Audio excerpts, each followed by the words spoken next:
The girl with coal-black braids stood in the morning dust of Redemption Flats, a Winchester rifle steady in her small hands, surrounded by 7 dead men. And she was 15 years old, just 15, with blood on her calico dress that wasn't hers, and eyes that had seen things no child should ever witness. Her name was Mariah Coltrane, and before this moment of terrible reckoning came to pass, before the gunpowder settled and the silence grew thick as winter snow, she had been someone else entirely, someone innocent, someone who believed that fathers protected their daughters, and that home was a sanctuary rather than a prison of flesh and shame. 6 months earlier, when autumn painted the Wyoming Territory in shades of copper and gold, Mariah had lived what appeared from the outside to be an ordinary life in the remote trading post her father operated 15 miles north of the nearest settlement, a ramshackle collection of buildings that served trappers, drifters, and anyone fool enough to venture into that wild country where civilization ended and something darker began. The trading post itself was a sturdy structure built from lodgepole pine and river stone, with a wide porch that wrapped around 3 sides and windows that looked out over endless prairie grass that rolled like ocean waves in the constant wind. And inside there were shelves stocked with flour, sugar, coffee, ammunition, tobacco, and whiskey. Always whiskey. Because in that hard country, men needed something to dull the edges of their lives. Silas Coltrane, Mariah's father, had once been a different man, or so the faded daguerreotype on the mantel suggested, showing a younger version of himself standing proud beside a woman with gentle eyes and dark hair braided exactly like Mariah wore hers now. And that woman had been Catherine Coltrane, Mariah's mother, who had died 3 years prior during a difficult childbirth that took both her and the son who would have been Mariah's brother, leaving behind a grief-stricken husband and a 12-year-old daughter who suddenly became the keeper of a household that grew darker with each passing season. In the years since Catherine's death, Silas had retreated into himself like a wounded animal seeking a cave, finding comfort in the bottom of whiskey bottles and the company of rough men who drifted through the trading post with money earned from trapping, gambling, and activities they never discussed in detail, but which left their hands calloused and their eyes hard. Mariah's days before the darkness came had been filled with the mundane responsibilities of frontier life, rising before dawn to stoke the fire and prepare breakfast, keeping meticulous ledgers of transactions in her careful script, mending clothes and linens by candlelight, tending to the horses in the small stable behind the main building, and cooking meals that grew simpler as her father's attention to business waned and supplies became whatever the men who frequented the post brought with them in exchange for credit or goods. She had learned to move quietly through the space, to make herself small and unremarkable, to avoid drawing attention from the rough characters who lounged on the porch playing cards or sat around the potbelly stove swapping stories that made her cheeks burn when she accidentally overheard them. And she had almost convinced herself that this was simply how life would be now. This careful dance of invisibility and survival in a world that had grown strange and uncertain after her mother's death. The men who became regular fixtures at the trading post had names that Mariah learned to associate with particular brands of cruelty disguised as frontier camaraderie. And there was Dutch Hennigan with his handlebar mustache and laugh that sounded like gravel tumbling down a mountainside, always the loudest voice in any room and the first to refill his glass. Then came the McCready brothers, Cole and Frank, who moved as one organism, finishing each other's sentences and watching the world through identical pale blue eyes that never seemed to blink, their connection so complete that seeing one without the other felt fundamentally wrong, like witnessing a man without his shadow. Amos Pritchard was older than the others, somewhere past 50, with a pronounced limp from a knee that had been shattered years ago in circumstances he described differently each time he told the story, and he claimed to have been a lawman once, though nothing in his current behavior suggested he had ever stood on the side of justice.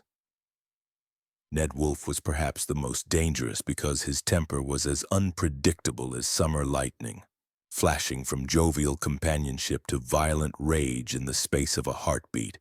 and men who knew him learned to watch his hands because when they curled into fists, trouble was coming.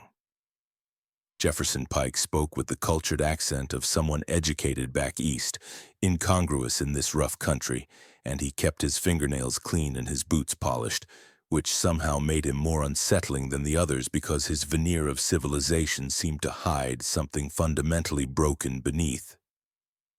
The last was a drifter everyone called Rattlesnake, whether because of a particular incident involving the reptile or simply because his movements held that same sinuous predatory quality. And he came and went like a bad weather pattern, appearing when least expected and overstaying every welcome. The first evening when something shifted in Mariah's world from merely difficult to genuinely terrifying came on a Thursday night in late September when the air had turned crisp enough to require fires in the evening, and Silas had been drinking since mid-afternoon, his eyes already glassy and unfocused when he called Mariah into the main room where the 7 men sat around the large table playing poker with coins and crumpled bills stacked in front of them. She had entered cautiously, wiping her hands on her apron and wondering what her father needed, whether more whiskey or perhaps food, though they rarely ate proper meals anymore, and the atmosphere in the room felt charged with something she couldn't quite identify, a tension that made the hair on her arms stand up despite the warmth from the fireplace. Silas had looked at her with an expression she would spend months trying to understand, something that mixed shame with resignation, with a desperate kind of pleading. And then he had spoken words that would echo in her mind forever after, each syllable dropping like stones into still water, creating ripples that would eventually become waves that drowned her childhood completely. "Gentlemen, we have a situation here," Silas had said, his words slurring slightly as he gestured vaguely in Mariah's direction while avoiding her eyes, and she had stood frozen in the doorway, confused and increasingly frightened as the men's attention turned toward her with an intensity that made her skin crawl. "I find myself in a position of some financial difficulty, owing debts to these fine men here, debts that I am temporarily unable to satisfy in the traditional manner. And so we have come to an arrangement, an understanding, if you will, regarding alternative forms of collateral that might satisfy all parties involved." The words had been deliberately vague, couched in the language of business transactions. But the way Dutch Hennigan's eyes traveled over Mariah's body, lingering in places that made her want to fold in on herself and disappear, left no doubt about what her father was proposing, and she had felt something crack inside her chest, some fundamental belief in safety and protection that could never be repaired once broken. "Daddy?" she had whispered, the word barely audible, a plea and a question and a desperate hope that she had misunderstood. But Silas had simply reached for his glass and drained it, still refusing to meet her gaze, and Cole McCready had stood up from the table with a smile that didn't reach those pale, unblinking eyes. The next hours had passed in a blur of shock and disbelief as Mariah found herself seated at the table, Dutch Hennigan's chair pulled uncomfortably close to hers, his hand settling on her shoulder with a weight that felt like a boulder crushing her into the earth. And the men had continued their card game as though nothing unusual was happening while Silas counted money with shaking hands and poured himself another drink. They had touched her with a casualness that made the violation worse somehow. Hands on her hair, her waist, her hands when they forced her to deal cards. And through it all, her father had sat in his chair by the fire, staring into the flames as though he could burn away his guilt by proximity to heat and light. When Amos had made a crude joke about her inexperience and the others had laughed, Silas had flinched but said nothing, and Mariah had understood with crystalline clarity that no rescue was coming, that her father had made his choice and she was utterly, completely alone in a room full of men who saw her as a commodity rather than a human being. Late that night, after the men had finally departed to wherever they slept when not at the trading post, Mariah had lain in her small bed in the corner room that had once felt safe, staring at the ceiling and listening to her father's heavy, drunken snoring from the main room. And she had felt something fundamental shift inside herself. Some transformation that happened when innocence died and was replaced by the cold, clear understanding that survival meant becoming someone different. Someone harder, someone capable of doing whatever necessary to reclaim autonomy over her own body and life. The sound of their laughter still echoed in her ears. The sensation of unwanted hands still ghosted across her skin, and she had pressed her face into her pillow to muffle the sounds of her crying because even her grief felt like something she needed to hide, to protect, to keep private in a world that had demonstrated it cared nothing for her pain. That was the night Mariah Coltrane stopped being a child, the night she began calculating instead of crying, observing instead of hoping, and when Ned Wolfe returned 3 days later and pushed her against the storage room wall while her father pretended to inventory supplies in the next room, his hands rough and his breath reeking of tobacco and rot-gut whiskey. She had made a decision that would turn the Wyoming Territory red with vengeance, a choice born from desperation and rage, and the terrible understanding that sometimes the only person who could save you was yourself, no matter what that salvation might cost your soul. Winter came to the trading post like a slow coffin lid closing over the landscape, bringing with it brutal cold that turned the prairie into a frozen wasteland where even the wind seemed to cry out in pain as it howled across the endless white expanse. And Mariah learned during those dark months to keep her eyes down and her voice quiet and her screams silent, swallowing her terror and revulsion until it settled in her stomach like stones while inside, beneath the surface of forced compliance and manufactured docility,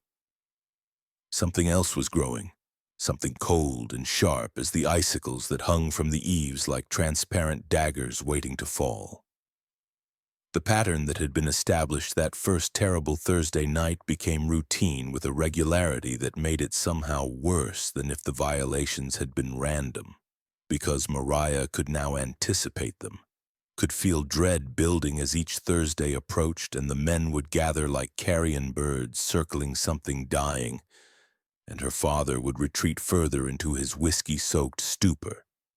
his eyes growing more distant with each passing week until she wondered if he even recognized her anymore, or if she had become simply another piece of inventory in the trading post, something to be traded and used and depleted of value. The progression of abuse followed a trajectory that grew increasingly bold as the men realized that no consequences would follow their actions, that Silas would never intervene, and there was no law within 50 miles that would care about one girl's suffering in a lawless territory where survival itself was considered victory enough. And so what had begun with unwanted touching escalated into worse violations that Mariah endured with a dissociative numbness that allowed her mind to float somewhere above her body, watching from a distance as though these things were happening to someone else entirely. But even as her body learned to go still and quiet during those horrific encounters, her mind had become a calculating instrument of observation and analysis, cataloging every detail about the men who had made themselves her tormentors, studying their patterns and weaknesses with the focused intensity of a naturalist examining dangerous predators in order to understand how they might be defeated. Dutch Hennigan, she discovered, drank himself into complete unconsciousness every Thursday night without fail, his tolerance for whiskey apparently bottomless until suddenly it wasn't,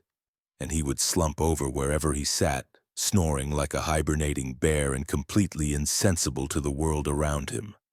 vulnerable in a way he never was while conscious. The McCready brothers presented a more complex problem because they operated as a single unit, never separating, always watching each other's backs with a coordination that suggested they could communicate without words. But Mariah noticed that their codependence was also a weakness because neither seemed capable of independent thought or action. And if one could be neutralized, the other would likely falter in confusion at being suddenly alone. Amos Pritchard moved with the careful deliberation of a man whose body had betrayed him, that shattered knee making him especially slow in the mornings when the cold had settled into his joints and he would limp around the trading post cursing under his breath and downing coffee laced with whiskey to dull the pain. And Mariah understood that a man who couldn't move quickly couldn't chase, couldn't fight effectively, couldn't escape from someone who could move with the speed and agility of youth. Ned Wolfe's explosive temper, which had seemed so terrifying at first, revealed itself to be utterly predictable once Mariah learned to recognize the signs, the way his jaw would clench and his nostrils would flare and his hands would curl into fists approximately 30 seconds before he erupted into violence, and she realized that predictability meant vulnerability because a pattern could be anticipated, exploited, turned against the person who followed it so religiously. Jefferson Pike, for all his cultured manners and clean fingernails, was perhaps the most dangerous in some ways because he was smart enough to be cautious, but Mariah noticed that he trusted his weapon absolutely, checking and rechecking his pistol with an obsessive attention that suggested he believed himself invincible as long as the gun was at his side, never considering that someone might sabotage it while he slept or turn his own confidence in his weapon into a fatal miscalculation. Rattlesnake drifted in and out of the trading post according to no schedule that Mariah could discern, sometimes absent for weeks before reappearing without warning or explanation. But she noted that he always returned eventually, drawn back by whatever darkness lived in this place or perhaps simply by the opportunity to participate in cruelty without judgment. And she added him to her mental list of men who would need to be dealt with when the time came, knowing that leaving even one of them alive would mean her own death because men like these didn't forgive challenges to their power and they certainly didn't forgive humiliation. As for Silas, her father had become a ghost haunting the trading post rather than a man inhabiting it, his body present but his spirit seemingly departed to some distant place where guilt and shame couldn't reach him, and he spent his days drinking and his nights unconscious, occasionally rousing himself enough to conduct minimal business, but mostly allowing the place to deteriorate around him while Mariah kept the basic functions running through sheer force of will. She found herself feeling something beyond hatred when she looked at him now, something colder and more final than simple anger because he had made a choice that no father should ever make, and then compounded it by refusing to even acknowledge what he had done, hiding from the consequences of his cowardice in alcoholic oblivion while his daughter suffered for his debts and his weakness. The pivotal discovery came on a February afternoon when Mariah was cleaning out her mother's old trunk in the storage room, something she had been avoiding for 3 years because the pain of Catherine's absence still felt too raw and immediate. But desperation had driven her to search for anything that might provide comfort or guidance in her current nightmare. And at the bottom of the trunk, beneath carefully folded dresses and a wedding veil yellowed with age, she found her mother's diary bound in soft leather and filled with Catherine's elegant handwriting. Reading those pages by candlelight that night while the men played cards in the next room and her father snored in his whiskey-induced stupor, Mariah discovered a woman she had never fully known, someone who had faced her own hardships and sorrows, but had met them with a strength that Mariah hadn't recognized when her mother was alive, because children rarely see their parents as complete human beings, rather than simply the providers of comfort and stability. Catherine had written about the challenges of frontier life, about the isolation and the danger and the constant threat of violence from both nature and men, but she had also written about survival and resilience and the importance of protecting oneself when protection from others wasn't forthcoming. And in the margins of one entry, Catherine had sketched a small drawing of the Winchester rifle that now hung above the mantel in the main room, noting that every woman in wild country needed to know how to shoot, because sometimes the difference between living and dying was the ability to pull a trigger without hesitation. Mariah had learned to shoot when she was 7 years old, taught by Catherine during long afternoons when Silas was away on trading expeditions, and her mother's patient instruction had made her proficient with the rifle, comfortable with its weight and kick, accurate enough to bring down game when they needed meat. And reading about this skill now in her mother's own words felt like receiving permission from beyond the grave to use that knowledge for a darker purpose than hunting deer or rabbits.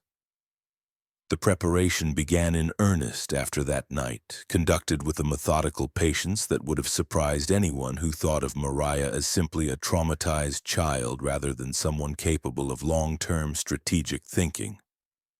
And she began by locating her mother's Winchester and cleaning it thoroughly, checking the action and the sight alignment, counting the ammunition available and calculating how many shots she would need if she wanted to guarantee that everyone who had hurt her would never have the opportunity to hurt anyone else. She started small acts of sabotage that would seem like accidents or natural occurrences, watering down the whiskey just enough that the men wouldn't notice immediately, but would need to drink more to achieve the same level of intoxication. Loosening saddle straps so that mounts became unreliable and men became more cautious about leaving the trading post, creating small tensions between the men by making casual comments designed to foster suspicion and discord, turning their group cohesion into something more fragile and fractured. Thursday nights became opportunities for observation rather than simply ordeals to be endured, and Mariah forced herself to stay present in her body instead of dissociating, paying attention to every detail of how the men moved and spoke and interacted, noting who sat where, who watched the door, who kept weapons close and who became careless after the third or fourth drink.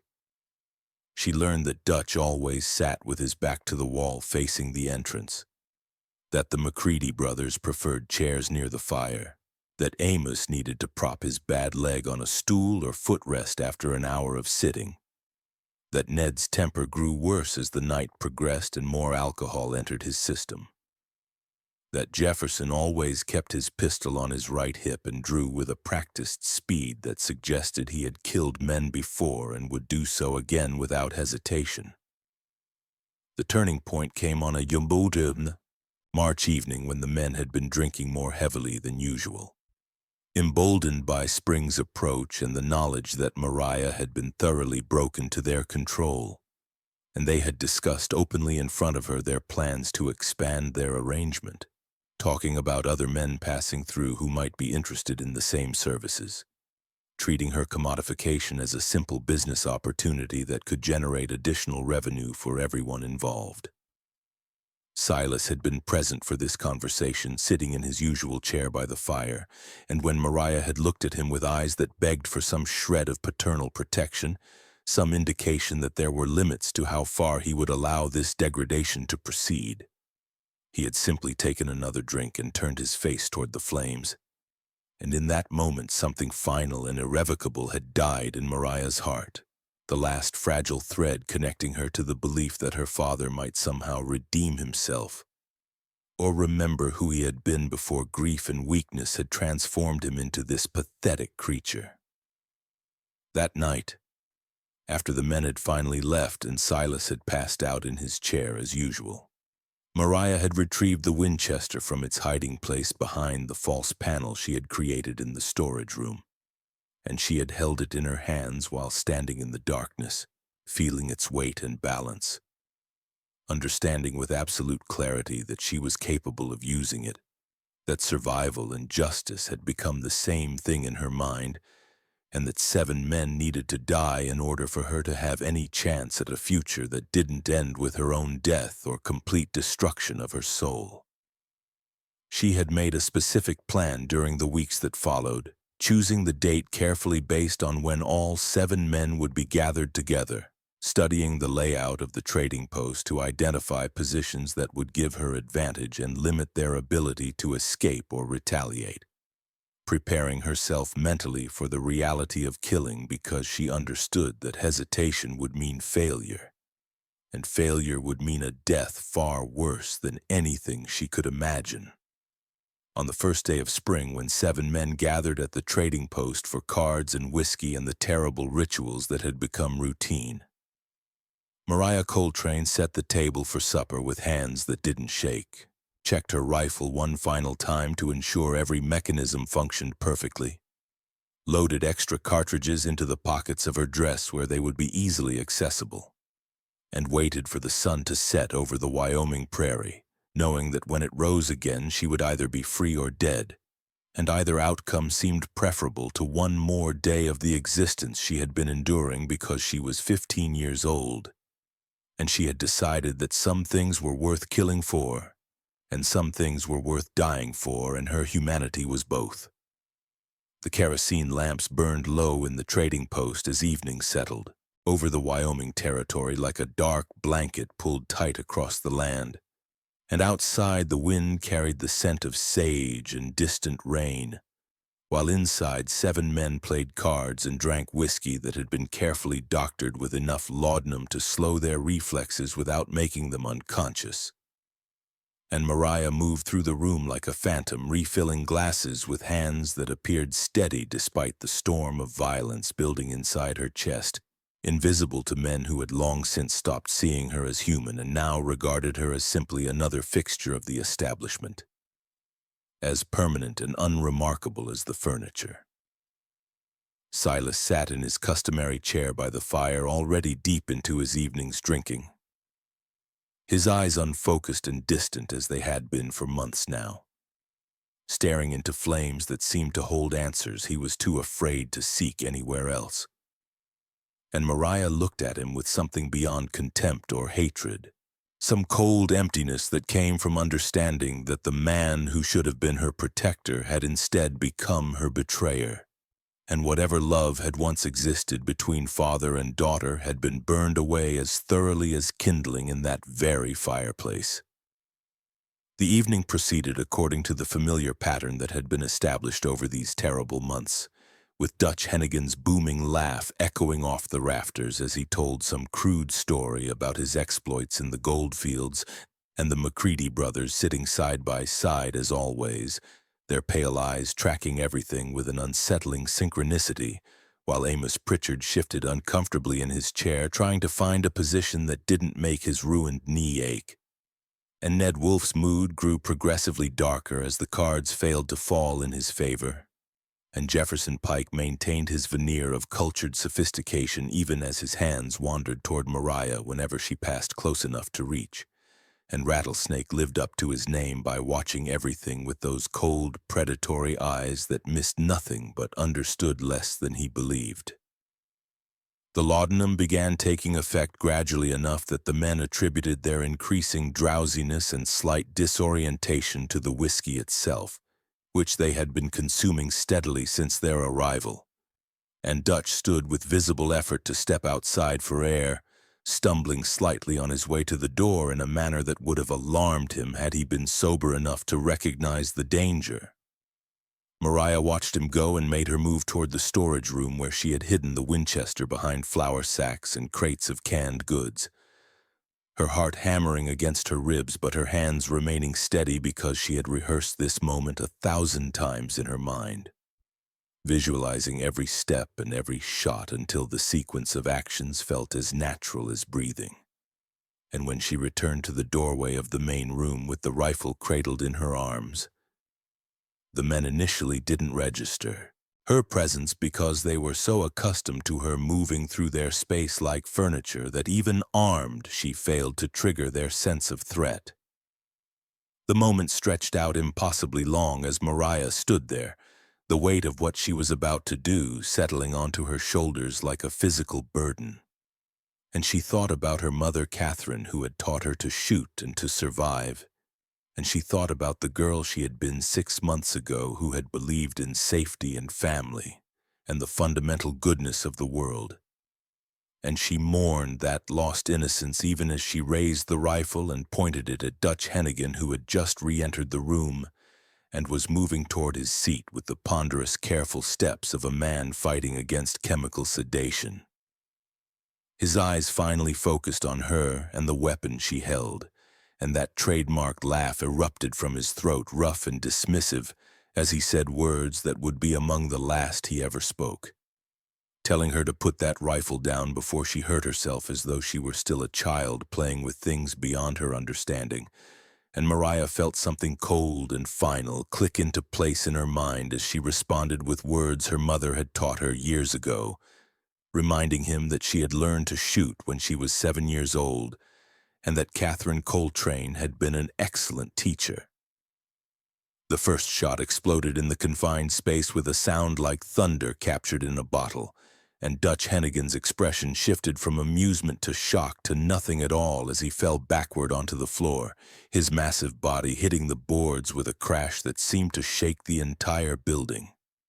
And for one frozen moment the remaining men simply stared in disbelief, because the reality of what was happening seemed too impossible to process. Then chaos erupted as their survival instincts overrode their laudanum-slowed reactions, and they scrambled for weapons with movements made clumsy by the drugs in their system and the sheer unexpectedness of a 15-year-old girl they had thoroughly victimized suddenly becoming their executioner. And Mariah worked the lever action of the Winchester with practiced efficiency, chambering another round while tracking her next target. Cole McCready was rising from his chair, fumbling for the pistol at his belt, when the second shot caught him in the chest and sent him sprawling across the card table, scattering money and playing cards that fluttered through the air like dying leaves, and Frank McCready's face contorted with anguish and rage as he watched his brother fall. That supernatural connection they shared apparently extending even to the moment of death. And he charged toward Mariah with a roar of grief-fueled fury that might have been terrifying if she hadn't been prepared for exactly this response, having observed for months how the brothers operated as a single organism that couldn't function when separated. She sidestepped his clumsy charge with an ease born of youth and sobriety while he was hampered by laudanum and emotion, and her third shot caught him in the side as he stumbled past her and he collapsed near his brother, their hands reaching toward each other in a final gesture of connection that might have been touching if these men had been capable of extending that loyalty and devotion to anyone beyond themselves. Amos Pritchard attempted to flee toward the back door,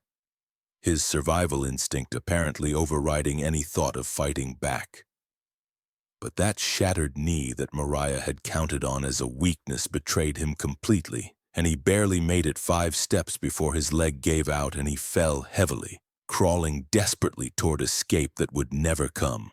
And Mariah's fourth shot ended his flight with a finality that felt almost merciful compared to the slow death of spirit she had been suffering at these men's hands.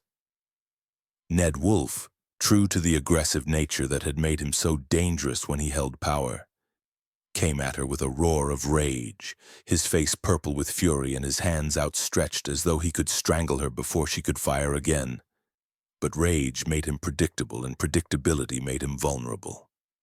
And when Mariah stepped aside at the last moment, his momentum carried him past her and into the wall, and her fifth shot caught him in the back as he tried to turn, and he slid down the wall, leaving a red smear that would stain the wood forever. Jefferson Pike, the educated one who had always seemed to believe his intelligence made him superior to his companions, managed to draw his pistol despite his impaired coordination. And for a moment Mariah felt genuine fear because she knew he could shoot accurately even under difficult circumstances.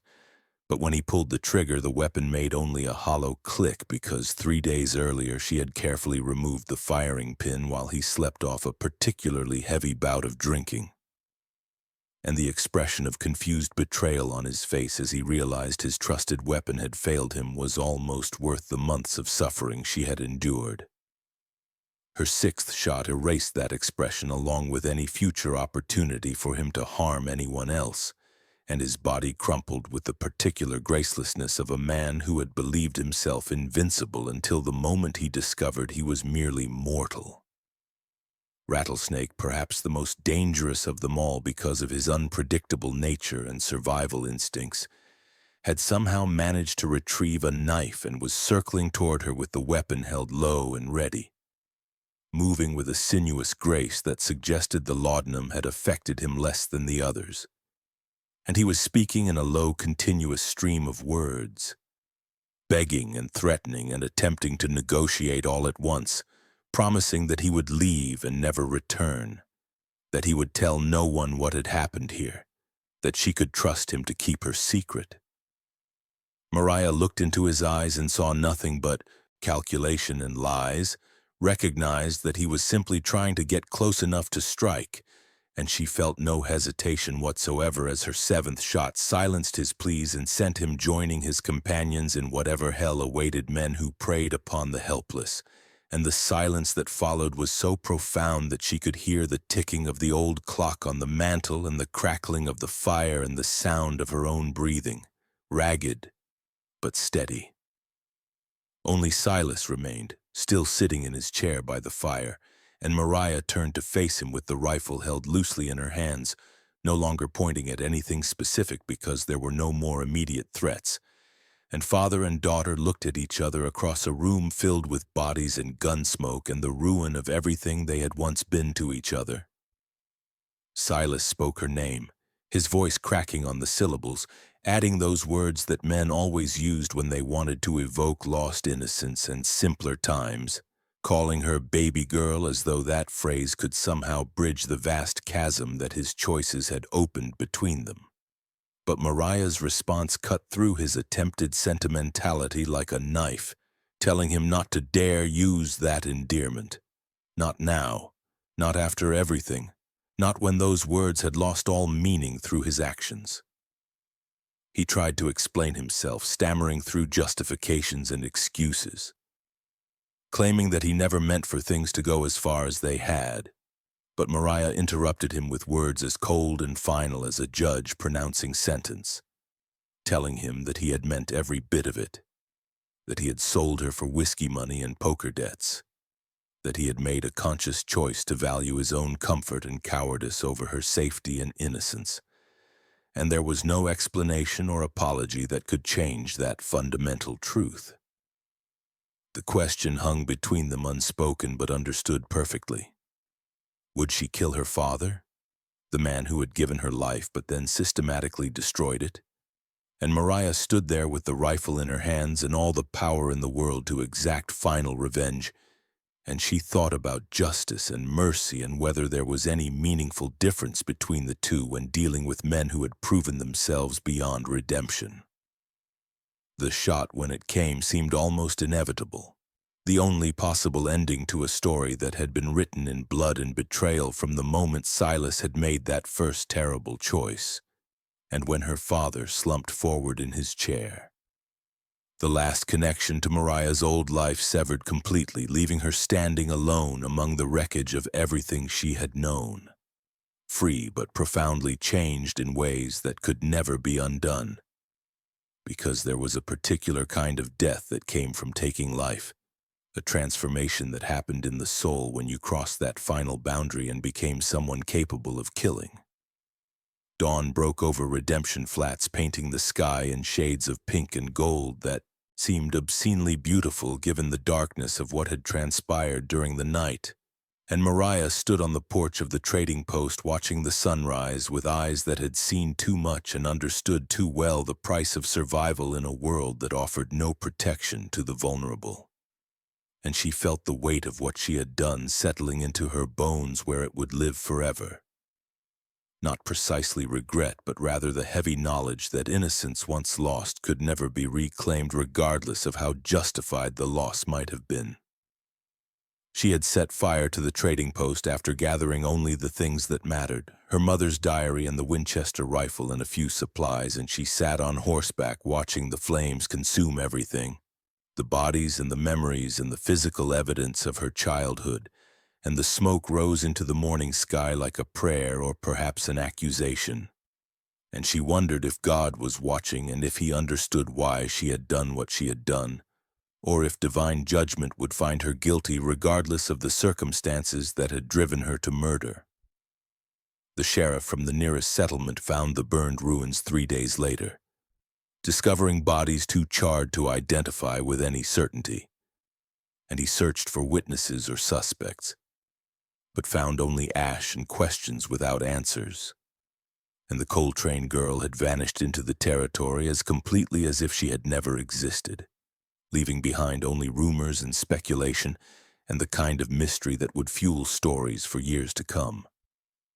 Some claimed they saw her sometimes in the years that followed, a young woman with coal-black braids and ancient eyes riding through towns where men treated women poorly, appearing like an avenging angel when girls were in danger and vanishing like morning mist once the threat had been neutralized, and they called her the Black Braid Angel and the Wyoming Ghost and a dozen other names that turned her into legend rather than acknowledging the terrible human reality of what she had experienced and what she had become.